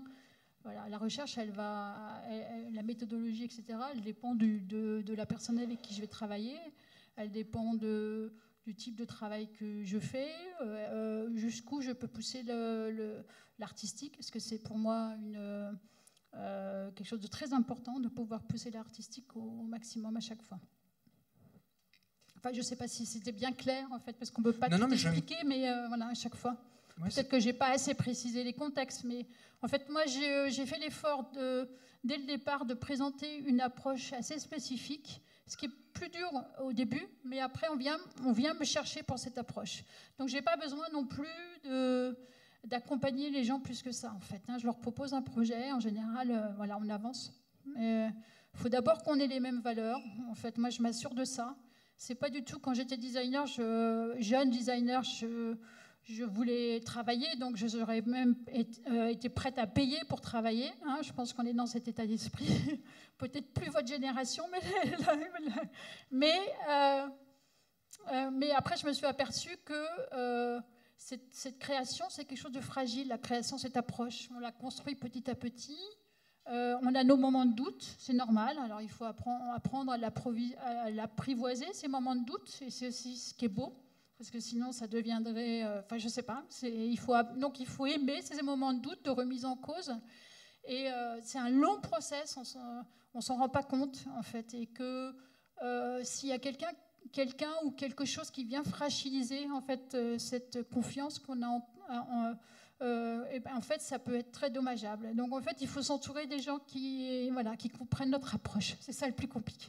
Et si tu le permets, là du coup j'enchaîne tout de suite. Et avec donc la deuxième question. j'en finis, et plus donc l'approche est un peu spécifique et singulière, et ben en plus on s'assure que les gens qui viennent nous trouver, ben, c'est les bonnes personnes. Déjà, moi, mon travail, il était souvent dans l'idée, avec une image, on ne comprend rien, il faut en voir plusieurs, parce que c'est des projets qui sont dans le développement, etc. Donc déjà, ça demande un peu. Les gens qui s'arrêtent à l'esthétique, eh ben, ils ne viennent pas me chercher, et tant mieux, parce que moi, je ne travaille pas sur ces données-là, vous voyez. Bien sûr, il y a une esthétique, mais ce n'est pas mon moteur, en fait. Ce n'est pas avec ça que je travaille. Donc, petit à petit, voilà. Donc, je vous invite aussi à être assez singulier dans votre approche, de façon à faire en sorte de trouver des terrains de développement de vos projets qui sont aussi particuliers. Et ça, je peux le décrire comme ça aujourd'hui. Je ne le pouvais pas quand j'étais plus jeune. Je m'en suis aperçue. Et je ne l'ai même pas fait exprès. En fait, c'était quelque chose qui est arrivé comme ça. Du coup, je me demandais aussi, parce que vous avez parlé de BioMao 25, oui c'est ça, le festival en Hongrie, où vous avez travaillé avec d'autres... en Slovénie. En Slovénie, pardon, avec d'autres designers plus jeunes. Et là, du coup, il devait y avoir forcément quelque chose, un petit peu de la retransmission de savoir-faire ou de savoir. Et comment ça s'est organisé? Comment vous avez travaillé avec ces plus jeunes designers? Alors moi, je travaille aussi, j'enseigne à la aide, donc je fais beaucoup de projets dans les écoles. Pas forcément des écoles de design déjà, hein, Je vais en ce moment beaucoup dans les lycées professionnels et techniques, parce que c'est un lieu qui est un peu questionné en ce moment. On est en train plus ou moins de favoriser l'alternance, et en fait c'est pas tout à fait la même chose, hein, de venir une semaine sur 2 à l'école ou de passer. Et donc je fais en ce moment à peu près 4 projets dans des lycées techniques différents et professionnels. Je trouve ça très intéressant, parce qu'il y a aussi des acteurs, des professeurs qui sont très qui tiennent la structure, et je n'ai jamais vu autant de synergie dans les salles des profs. En fait, bizarrement, ils sont tous ensemble à se tenir les coudes pour faire en sorte que ça puisse encore exister. Souvent, c'est pas dans des contextes faciles, en plus, où je vais.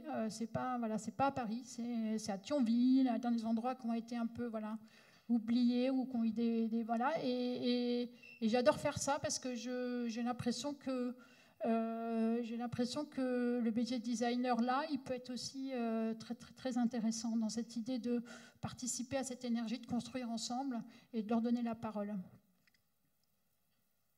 Voilà, je ne sais pas si j'ai bien répondu. Voilà. Donc, ça se fait assez simplement, le fait de collaborer. Moi, j'essaie dans ce projet-là particulier, normalement, on était censé travailler ensemble sur le même projet, mais je me suis dit, mais ces jeunes, ils veulent faire leur projet, ils ne vont pas travailler sur mon projet. Qu'est-ce que ça veut dire, hein? Donc, ils ont l'occasion de montrer leur travail dans le musée. Donc, moi, on va faire une recherche ensemble. Chacun va travailler sur cette idée de occupying wood, occuper la forêt aujourd'hui. Qu'est-ce que ça veut dire? Mais après, ils ont fait chacun un projet, un petit projet qui est soit artistique, soit en fonction des acteurs qu'ils avaient choisis. Voilà, c'est un peu l'idée. Sur ce projet de cette année, je vais plutôt travailler avec la communauté, parce qu'à côté du musée, il y a une communauté, il y a une espèce de ville nouvelle qui avait été créée, et donc il y a un lien qui vient de se faire avec la communauté qui est tout proche. Donc je vais plutôt essayer d'embarquer la communauté qui habite à côté. Bonjour, alors je me présente parce que Léonard, tu ne l'as pas fait.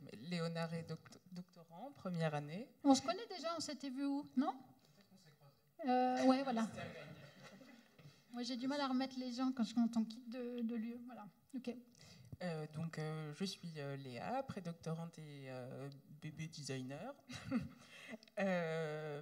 Donc, moi, je me posais la question de... comment est-ce que vous laissez avoir tout ce process de réflexion et Je ne le laisse pas avoir. Pour l'instant, non, ce n'est pas ma préoccupation. Je fais les projets. Ok. Je vous pose cette question parce que nous, en recherche, on fait beaucoup de recherches théoriques, pratiques, etc. Et je me pose la question de comment montrer ça aux récepteurs des dispositifs. Et moi, en l'occurrence, c'est les enfants. Donc, oui. Ça peut prendre des formes un peu spécifiques, mais je me suis aperçue qu'au cours des années, j'ai fait beaucoup de fanzines, en fait. Et c'est souvent cette matière-là que je transforme en fanzine. Parce que j'aime ça, et parce que c'est très informel. J'aime bien faire aussi la mise en page. J'aime bien, voilà. Donc ça, c'est un peu moment perdu. Et donc là, j'ai envie de travailler là-dessus, de les regrouper, parce qu'il y a maintenant une centaine de fanzines, peut-être qui ont jalonné un peu et qui n'ont jamais été montrées. C'était plutôt des fanzines qu'on fait aussi avec des amis, parce qu'on partage cette passion des fanzines. C'est un peu ça l'idée. Ok, merci beaucoup. Oui, je peux, du coup, non, toujours allez-y. Oui. Oui.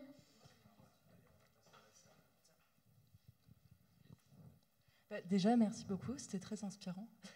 Moi, j'ai une petite question par rapport à ce que vous disiez au tout début. Ouais.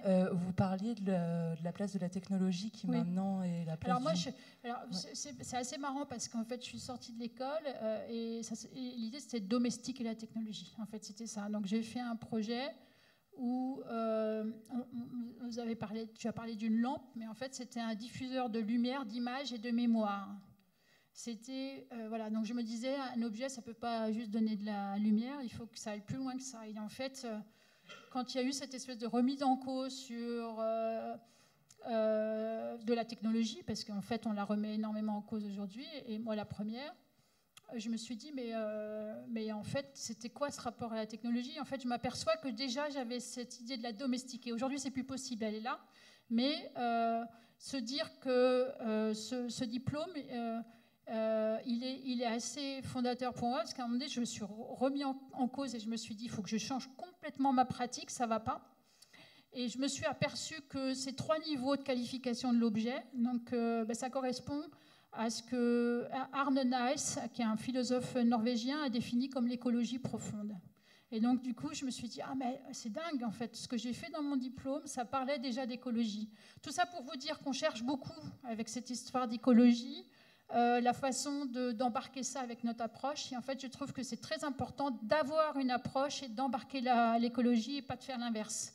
Parce qu'en fait, l'écologie, c'est bien plus compliqué que de mettre des couches successives ou de convoquer des savoirs. Le plus important, c'est ça, c'est notre relation au monde, justement, ces aspects sensibles qu'on doit avoir. Et après, les choses vont s'installer, on va dire, de façon très naturelle, mais autour de l'approche de chacun. Et c'est comme ça qu'on va avoir, non pas un monde écologique complètement standardisé ou en fait normalisé, ou je ne sais pas comment dire, qui devient un système d'injonction, mais plutôt une grande diversité et qui va aussi embarquer des questions artistiques, parce qu'en fait, on en est là. Il n'y a pas de collection très forte entre l'artistique et l'écologie. Regardez un petit peu comment ça fonctionne. Pour l'instant, elle n'existe pas, cette connexion. Et d'ailleurs, c'est ce qui manque, je crois. Merci. Enfin, j'ai un peu dit, je ne sais pas si c'était ça ta question, mais je...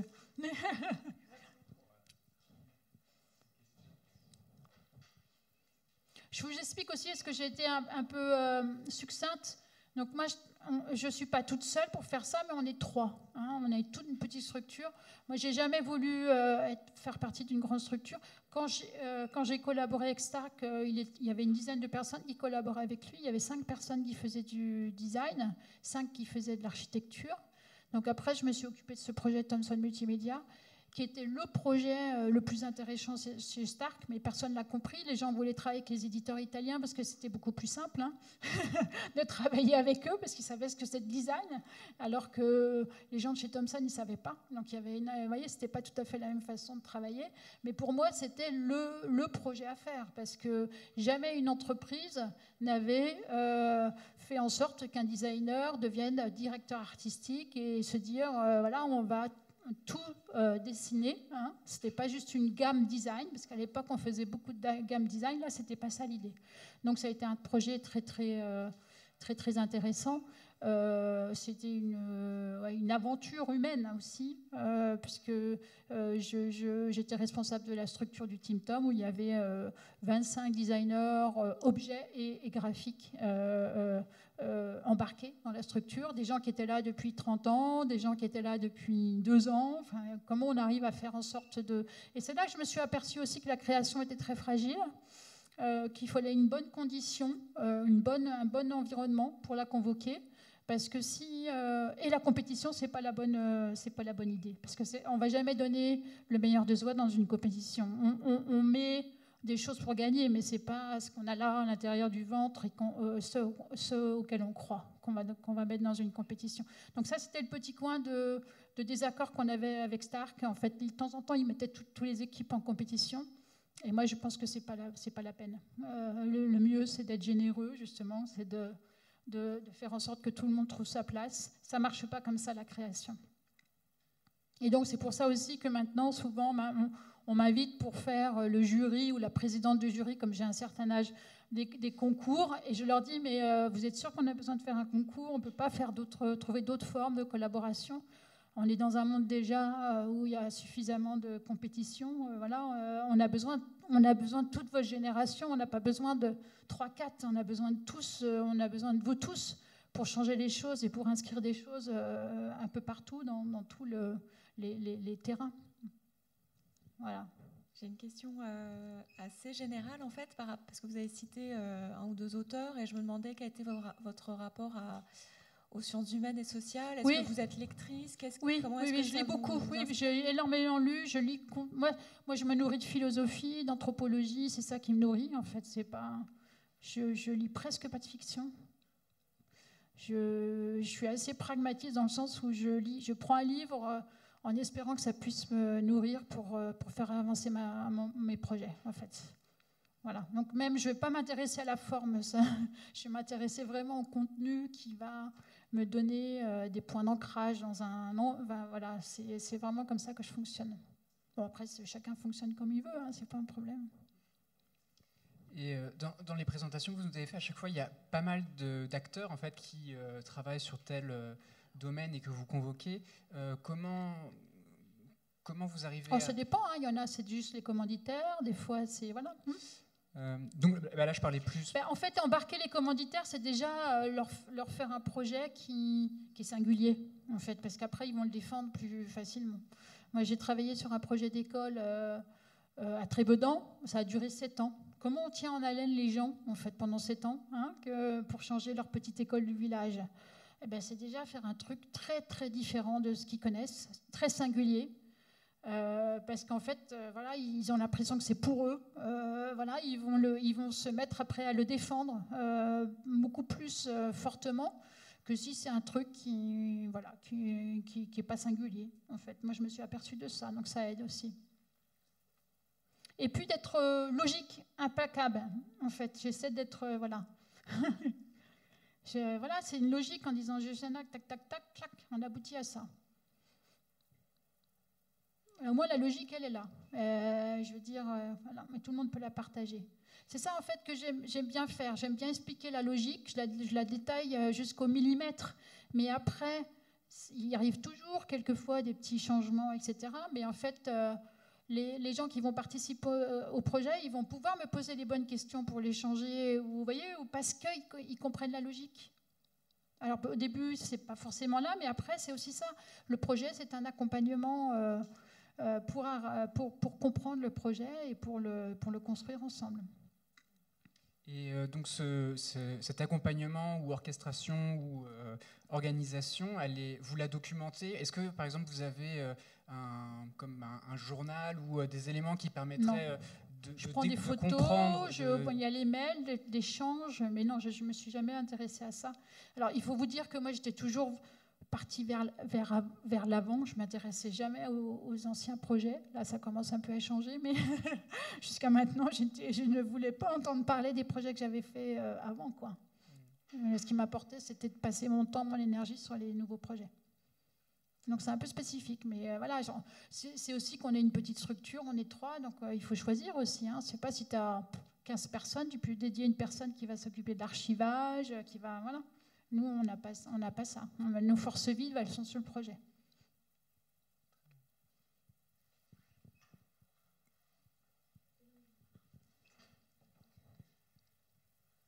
Nathalie, que vous étiez 3, donc c'est 3 designers ou Non, alors il y a Francis qui est mon amoureux, qui lui était plutôt dans l'art contemporain et qui a rejoint. Donc j'étais toute seule au départ, à la sortie, quand je suis sortie de l'aventure avec Thomson et Stark. Et puis il m'aidait le soir, et puis après on s'est dit voilà, on travaille ensemble. Donc ça n'a l'air de rien, mais c'est la personne clé du studio en fait qui me permet de vraiment être sur la création justement. Donc il va répondre aux mails, il va s'occuper des éditions, il va s'occuper du juridique, il va s'occuper des réseaux, il va s'occuper... C'est énorme en fait, ce qui fait que moi et Florian, qui m'assiste, en fait, on va être vraiment sur les projets. Florian est designer, il a fait l'ENSI aussi, et il nous a rejoints il y a à peu près 4-5 ans maintenant. Voilà, c'est comme ça qu'on fonctionne. Mais en fait, ça, c'est l'unité, on va dire, de création. Moi, je ne passe pas de temps à construire les choses. Comme, je ne sais pas si chacun fait comme il veut. Il y a des designers qui font de l'autoproduction. Moi, je ne fais pas ça. Je pense c'est plus intéressant de collaborer avec des gens qui transforment la matière. Alors, j'en ai fait beaucoup, de la transformation de la matière. Donc, une fois que tu l'as fait, tu sais.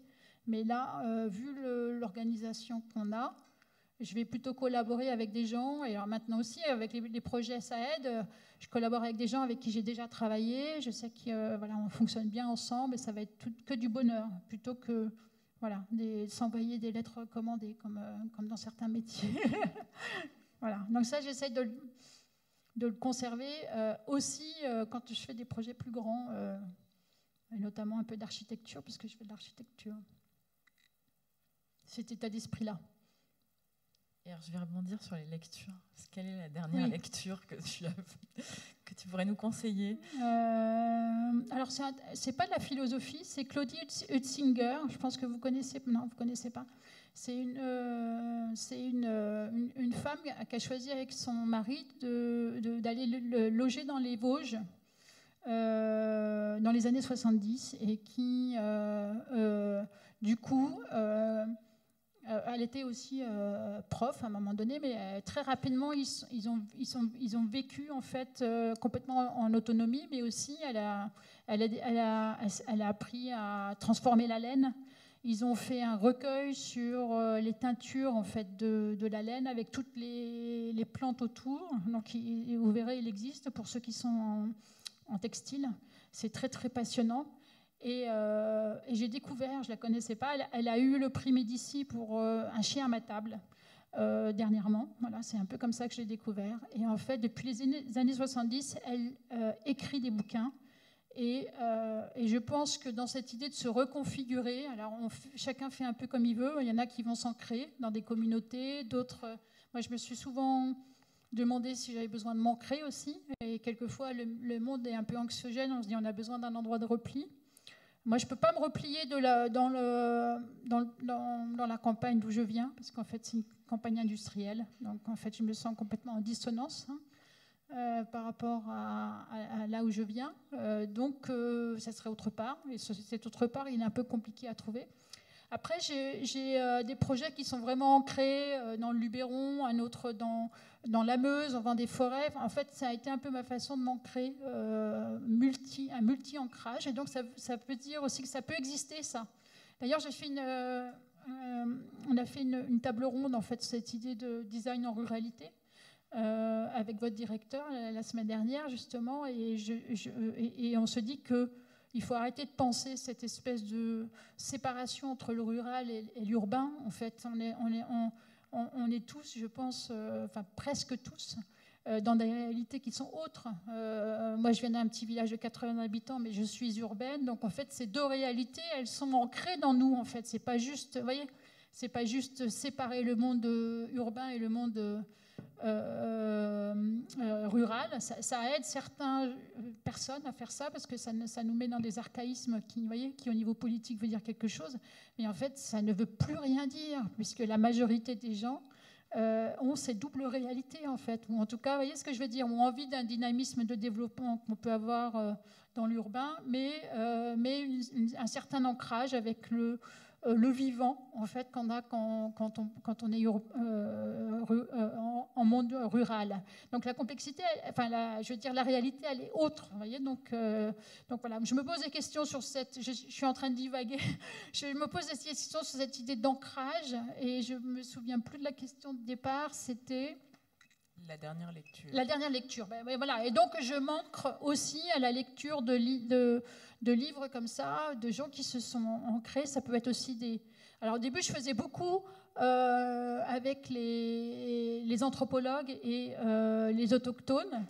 Et donc, mais après, je me suis dit, mais en fait, en France, on a aussi des pratiques vernaculaires. Et on peut très bien, et c'est comme ça, petit à petit, que je suis en train de chercher plutôt des témoignages français de gens qui sont ancrés dans leur territoire et qui ont une profondeur de relation avec ces territoires-là. Voilà, je vous raconte tout.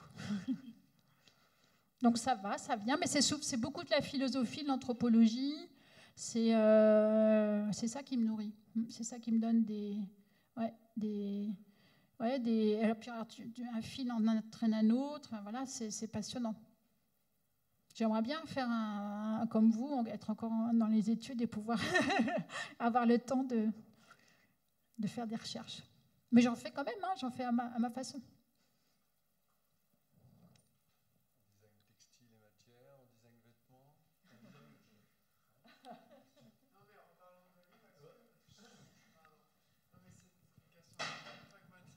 Oui. Est-ce que vous avez une bibliographie à partager ou, Oui, je peux faire ça parce qu'on me la demande souvent. Oui, je peux faire ça. Très bien. Moi, j'avais une autre question encore. C'était pour savoir, est-ce que vous, par moment, vous êtes amené en fait à discuter, à échanger avec des scientifiques, avec des philosophes, enfin des scientifiques de sciences dures ou sciences humaines, mais. Oui. Alors, j'échange très peu avec des scientifiques de sciences dures. Parce que... Alors, comment je vais formuler ça? Il y a une partie de ma vie où je l'ai fait, en fait. Quand j'ai travaillé avec Thomson, c'était vraiment... On travaillait avec des ingénieurs, j'ai communiqué avec la personne qui avait inventé le format CD, en fait. Mais en fait, c'est Philips qui a sorti le truc, mais ça a été inventé chez Thomson, par exemple. Donc, en fait, voilà, et en fait... voilà, je pense qu'aujourd'hui, ce dont j'ai besoin, c'est pas tant. Alors, après, ces scientifiques sont en train de changer aussi, il faut le dire. Voilà. Mais j'ai eu une période où j'ai beaucoup questionné justement ce rapport avec la technologie. Et là, je l'ai mis un petit peu de côté, c'est-à-dire que je ne pense pas que ce soit la technologie qui va nous sauver, pas du tout. Donc, je cherche ailleurs, tout simplement. Et je pense qu'en se disant que la technologie ne va pas nous sauver, on est un peu obligé à passer à d'autres, à passer la deuxième, la troisième, un peu autrement que d'imaginer que quelque chose comme ça advienne et compter sur d'autres en fait pour que ça advienne. Voilà, tout simplement. Alors bien sûr, je vais quelquefois dans mes recherches lire des travaux, mais c'est pas le fond de mon c'est pas comme ça que j'aborde un projet, pas du tout. Ça va être plutôt du côté, maintenant, des sciences du vivant, ça va être plutôt de ce point de vue-là, maintenant. Beaucoup d'écologues, parce qu'on a la chance en France d'avoir des bons écologues philosophes. Et des gens qui, en plus, ont décidé de prendre du terrain, d'aller sur le terrain, qui ne sont pas juste des théoriciens. Voilà, c'était ça la différence entre... Et d'ailleurs, le design devrait être différent de ce point de vue-là. Quand je montre mon travail à l'extérieur, dans d'autres pays, on m'a fait comprendre que la grande différence était notre système de pensée, c'est-à-dire comment on pensait. Et qui faisait en fait une spécificité par rapport à mon design, par exemple. Et ça, je crois que c'est vraiment un atout, mais sauf qu'on ne sait pas le valoriser. Comment on peut aller valoriser ça? Vous voyez ce que je veux dire? Et ça, je peux vous donner un exemple concret. Je suis allée faire un workshop en Corée. Et donc, je fais un peu la même méthodologie que quand je faisais un workshop en Europe. Je donne un sujet, etc. Et puis, il y avait une traductrice. Et cette traductrice avait vécu en France. Donc, elle était très bien. Et alors, les étudiants présentaient leur travail, ils présentaient 10 minutes, et puis elle me traduisait une phrase, 2 phrases. Je dis, mais je veux dire, il y a plein de choses que tu ne m'as pas dit, qu'est-ce qui se passe là? Elle me dit, non, tu ne peux pas comprendre, c'est-à-dire que les étudiants, ils donnent un peu une espèce d'idée en vrac, comme ça, sans un fil, tu vois, qui introduit, qui développe, etc. Et donc, je suis en train de faire ce travail à leur place, et tu vois, c'est la synthèse que je te donne, en fait, parce que, voilà. Et donc, ils pouvaient très bien commencer à un bout, repartir à... Enfin, c'était pas fluide, en fait, c'était pas cohérent. Et là, je me suis aperçue que nous, on ne fonctionnait pas comme ça. Et c'est vraiment... et je me suis dit, waouh, ça veut dire, pour faire un projet, c'est quand même hyper plus simple, hein, d'avoir une logique, et on part d'un endroit, on la nourrit, la logique, mais en fait, on arrive à quelque chose, alors que le faire en dispersé, je ne vois pas trop comment on y arrive. Et en fait, c'est comme ça que je me suis aperçue que la chose principale par rapport à... Enfin, notre atout principal, c'est ce système de pensée qu'on a. Et on devrait en être plus conscient. Alors, maintenant, ça veut dire un système de pensée qui doit être appliqué aussi pour développer des projets. Hein. C'est pas juste pour penser. Voilà, si vous voyez ce que je veux dire. Moi, je me posais la question de comment ça se passe pour vous, en tant que designer, la prise de contact avec un terrain qui ne connaît pas du tout le design, avec les habitants de ces villages où vous intervenez. Comment ça se passe, en fait, ce moment de « je suis designer, je viens faire un projet avec vous ». C'est assez simple. Moi, j'essaie de présenter un petit peu ce que j'ai fait par ailleurs, parce que déjà, ils voient que ça a une fonction, que voilà, ils ont leur propre... C'est plus simple que de faire de l'art contemporain pur, en fait, je pense. Parce que l'art contemporain, c'est assez subjectif. On aime, on n'aime pas. Hein. Alors que quand on fait des espaces, on peut comprendre si c'est... s'il y a une logique d'occupation d'espace qui se développe, comment on vit ensemble, je n'ai pas beaucoup insisté là-dessus, mais j'essaie de redonner de la place au commun, comment on vit ensemble dans les projets, etc. Et ça se comprend tout de suite. Donc, je pense que c'est pour ça que j'ai pas trop de mal, en fait, à faire en sorte que les gens adhèrent au projet. Et puis souvent, c'est des gens qui sont déjà convaincus, parce qu'on travaille avec des communautés qui sont déjà en action. Hein. On n'est pas parachuté. Enfin, moi, je ne suis pas parachutée comme ça dans un endroit. Je l'ai fait une fois. D'ailleurs, c'est à Neutron, ça va vous faire rire, mais c'était justement un premier... une petite résidence design. Je suis la première qui a fait cette résidence design. Et il n'y avait rien qui existait. C'est-à-dire que les gens ne savaient pas. Si, il y avait quand même une petite maison, mais qui était plutôt dédiée à présenter des projets autour des métiers d'art. Hein, il n'y avait pas de design. Et là, je me suis trouvée bien dépourvue. Et donc, du coup, on m'a dit, il y avait en fait une activité de jouets en bois dans ce village. Il y a d'ailleurs un petit musée de jouets en bois. J'ai commencé à questionner les gens, j'ai commencé à regarder un petit peu, puis je me suis aperçue que c'était une activité qui était morte, et puis qu'il n'y avait pas de volonté de faire renaître ce truc-là. Et donc je dis, mais non, je ne vais pas pouvoir travailler là-dessus. Et donc j'ai plutôt donné l'idée d'aller collaborer avec tous les gens qui étaient justement dans les métiers d'art, et de faire un projet ensemble. Et ça a bien marché, parce que j'avais quelque chose sur quoi. Donc c'est aussi à nous de voir ce qui est possible ou pas, de regarder. Moi, quand j'arrive sur un terrain, c'est bon, comprendre ce terrain, mais c'est aussi tout de suite comprendre avec qui tu vas faire le projet. Il y a toujours dans n'importe quelle communauté des gens qui ont envie de faire des choses, qui ont les yeux qui pétillent, qui ont envie de faire des projets. Et ces gens-là, c'est sûr que ça va être un bonheur, en fait, de partager avec eux, parce que ils sont dynamiques, ils ont envie ils connaissent pas forcément, mais ils sont curieux. Donc la curiosité, elle est bien répartie. En général, c'est des gens qui sont curieux de la vie, curieux au niveau culinaire, curieux, donc curieux de la relation à l'autre, tout simplement. Ça va ensemble, tout ça. C'est pas du tout séparé. Hein. Donc il faut trouver ces gens qui sont curieux, qui ont envie de faire, et qui qui ont des belles valeurs, tout simplement. Puis voilà, c'est sûr que tu vas faire un beau projet. Est-ce qu'il y aurait, à travers les démarches, de manière générale, des designers auprès de communautés pour faire émerger des projets qui, possiblement, ne seraient pas arrivés sans l'aide d'un ou plusieurs designers? Est-ce qu'il n'y a pas une forme de déontologie aussi du design qui devrait se mettre en place ou qui existe déjà, mais finalement qui est pas très explicite? Je ne sais pas, par exemple, quand une idée, par exemple, pourrait venir d'un des membres de la communauté et qui, en fait, est hyper importante parce qu'elle va structurer l'ensemble du reste du projet ou mettre en valeur donc les initiatives qui pourraient émerger du collectif. Est-ce que ça se fait? Est-ce que ça serait pas le point de départ d'une on a ce projet qu'on appelle participatif, qu'on ne sait pas trop bien faire en France parce qu'on n'a jamais été trop fort là-dessus. Donc on est en train d'essayer de... Alors moi j'aime mieux la notion de contributif parce qu'en fait, comme on ne sait pas en faire du participatif en France, en fait les gens ils font un peu tout et n'importe quoi. Vous voyez ce que je veux dire? Et ça n'avance pas. Et ça, après ça fait des gens qui sont frustrés parce qu'en fait, vous voyez, il y a quand même un minimum.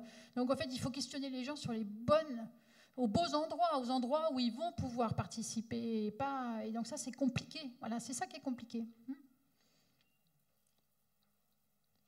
Et donc déjà, être dans un niveau contributif, c'est déjà énorme. Et après, on peut passer à un niveau participatif.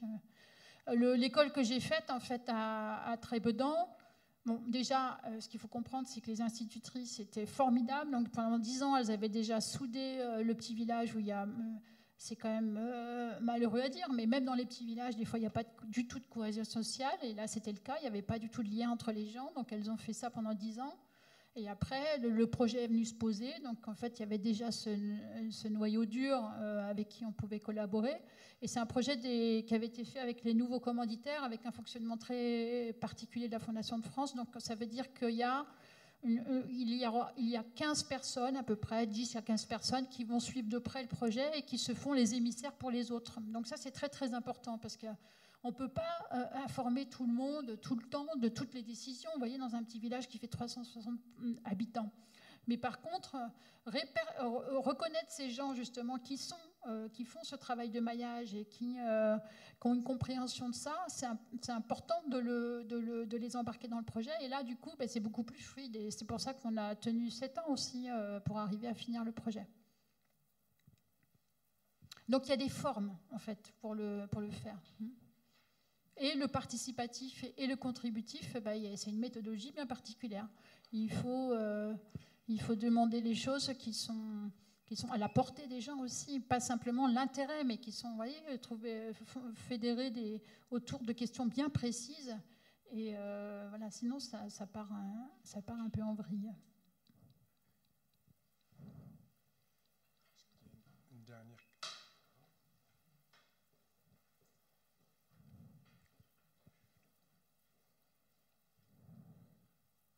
Après, je dois dire que ce saut créatif qu'on est censé faire, nous, créateurs, en fait, c'est quelque chose de spécifique. Il faut savoir aussi le reconnaître. C'est pas quelque chose qu'on peut... Tout le monde est capable de créer, mais un saut créatif particulier, voilà, il y a quand même un métier qui s'appelle les métiers créatifs. Et en fait, ça veut dire quelque chose. Bonjour.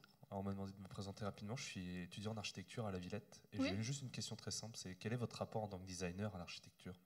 Vous avez montré des projets d'architecture. Vous voyez, moi, je ne sais pas si j'ai un rapport, mais en tout cas, je fonctionne comme je vous l'ai expliqué. Je pars d'une idée. Alors, par exemple, est-ce qu'on ne peut pas faire une maison qui va montrer un peu plus la restitution? Voilà. Et puis après, qu'est-ce que ça embarque, en fait, comme notion de vie, voilà. Puis je me fais ces scénarios de vie. Et puis voilà, c'est comme ça que je fonctionne.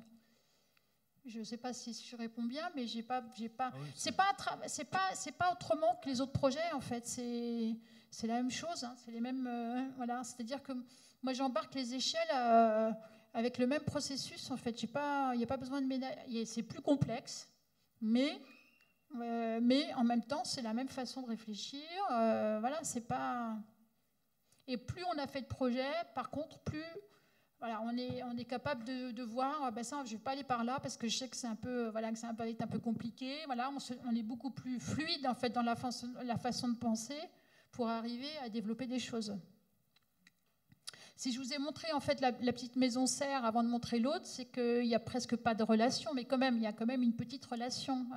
Donc il y a des choses qu'on peut faire un peu à l'état de recherche, et puis il y a des choses voilà, où on se dit, bon ben là je suis dans un contexte un peu particulier, c'est contraint au niveau des budgets, on est en bois, et voilà, et comment je fais pour proposer quand même quelque chose autour de cette notion de la maison d'habitation qui est connectée avec une serre, mais dans le cadre qui m'est proposé.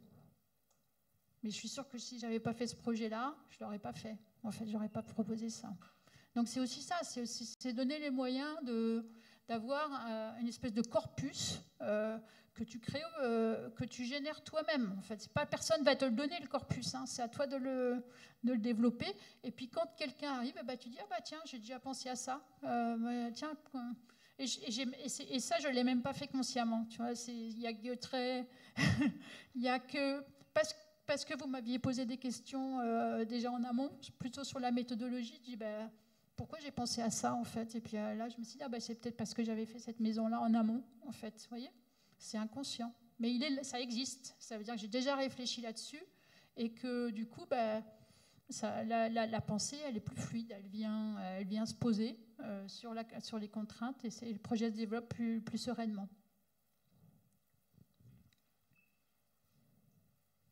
Donc il faut développer plein de corpus avec plein de choses différentes. Comme ça, quand vous êtes dans un contexte, vous arrivez à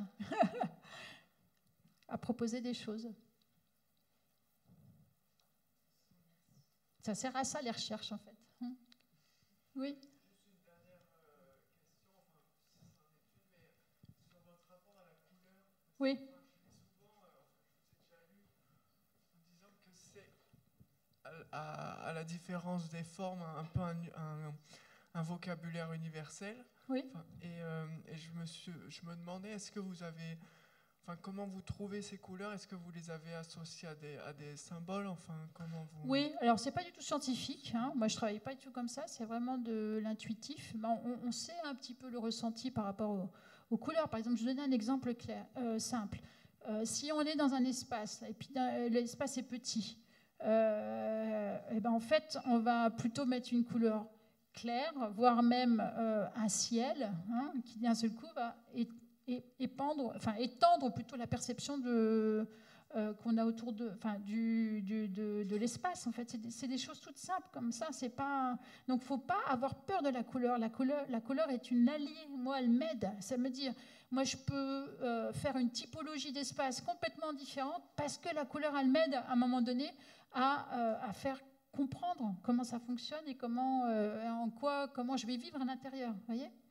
Donc je m'en sers vraiment avec aisance. Je n'ai pas peur de la couleur. Moi, j'ai toujours considéré que si on a peur de la couleur, c'est qu'on avait peur de vivre en même temps. Moi, les deux sont liés, ou qu'on s'interdit à vivre d'une certaine façon. Et ça, je l'ai aussi remarqué quand je voyageais, parce que maintenant je voyage très peu. Quand tu es dans des pays, par exemple, j'ai été dans des endroits assez pauvres au Mexique, et ben, les habitats étaient couverts de couleurs, et les gens avaient des petites étincelles dans les yeux. Je crois que c'est vraiment lié en fait, à ta façon d'appréhender le monde, la couleur ou pas.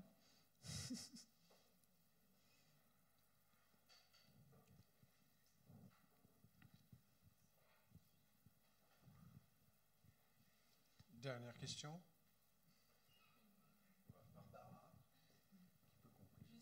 C'est une question un peu de curiosité, mais j'ai une question sur votre vision de la pédagogie du design. Oui. Puisque vous avez été formé à l'ANSSI, qui est une école qui a une pédagogie assez particulière. Oui, mais bon après, ça a un peu changé depuis, j'imagine. Sans doute. Vous enseignez aussi... Parce que nous, on n'allait pas du tout à l'extérieur. On passait 5 ans à trouver notre approche, justement. Voilà, je voulais savoir... nous, on avait dû faire des stages, aller en Erasmus, tout ça. Mais non, on n'en voulait pas. Hein. On voulait rester dans l'école à faire nos trucs. Voilà. Je voulais savoir d'une part ce que cette pédagogie vous avez appris et d'autre part qu'est-ce qui est le plus important pour vous aujourd'hui dans une pédagogie du design. Justement, alors moi j'enseigne à la aide et les projets que je fais c'est à l'extérieur de l'école. Donc en fait, déjà je prends le meilleur de l'école, donc j'enseigne 3 semaines. Comme ça, je n'ai pas à m'occuper de toute la partie administrative. Vous voyez ce que je veux dire? Parce que c'est aussi quelque chose, ça. Donc, alors là, ils me détestent tous. Non, c'est vrai, j'ai beaucoup réfléchi là-dessus. Après, donc une semaine de création ensemble, parce que c'est un master et la première année, c'est des projets ensemble. Une semaine où on fabrique et une semaine où on va s'installer dans le lieu auquel le projet est dédié. Voilà, c'est ça. Et ça fait 12 ans que je fonctionne comme ça. Donc je n'ai pas attendu l'idée de dire qu'il faut faire un design ancré pour le faire. C'est vrai qu'il n'y a rien de mieux, parce qu'il faut qu'on arrête de faire des choses hors sol. Hein. Bon, ça va être, je crois, le mot de la fin. Merci, merci infiniment. Et mais de rien, merci de votre attention.